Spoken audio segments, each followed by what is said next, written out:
बरं, तुम्हा सगळ्यांना आम्ही अनेक वर्ष पाहतोय, पण माहोल गर्ल्स हा जो काही तुम्ही पॅटर्न नवीन सुरू केला, याच्या मागे काय कॉन्सेप्ट होती आणि कोणाची आयडिया होती की आपण असं काहीतरी करावं? कॉन्सेप्ट अशी काही नव्हती त्यावेळेला.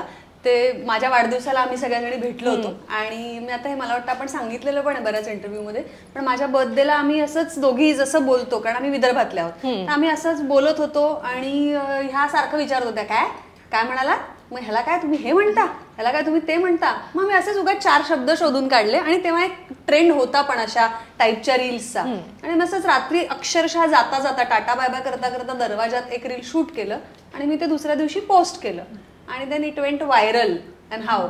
आणि मग असं झालं की अरे म्हणजे हे लोकांना आवडतंय का, नाव पण ठरवलं होतं आपण माहोल. हो हो, कारण माहोल, अरे अरे माहोल आहे असंच आम्ही बोलत होतो. आपल्या पहिल्या रील मधला शब्दच माहोल होता शब्द. हा, त्याच्यामुळे आणि मग त्याच्यातून काढले, त्याच्यापैकी एक शब्द माहोल होता, माहोल मुली. माहोल मुली असं तो निघाला आणि मग लोकांना आवडलं म्हणून मग ते पुढे मग अभ्यास करून शब्द आणले गेले, अभ्यास करून मग त्याच्यावरती की हे चालेल का, काही शब्द आपण रील मध्ये नाही वापरू शकत, मग ते कट केले. मग अशा पद्धतीने ते आता छान विचार करून करतो रील्स.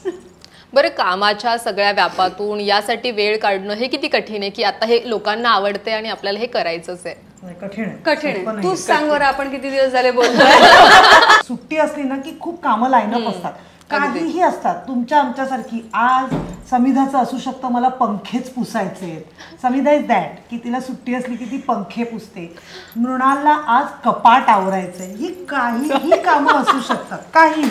म्हणजे ह्या कामांना असं काही या हिरोईन्स आहेत मग ह्या काही कामं करत नसतील तर असं काही नाही. समिधाकडे गेलं की समिधा फडकं बांधून पंखा बिंखा पुसते, हे सगळे सीन असतात. सो ह्या सगळ्या प्रायोरिटीज बाजूला ठेवून आम्ही आज शूटला एकत्र आलो आहे, कारण त्या ग्रुपबद्दल आम्हाला तेवढंच प्रेम आहे आणि लोकांपर्यंत मराठी भाषा वेगवेगळ्या पद्धतीने पोहोचवण्याचा आम्ही एक छोटासा खारीचा वाटा आहे, तो चांगल्या पद्धतीने आणि लोकमतच्या माध्यमातून पोहोचावा हा उद्देश आहे.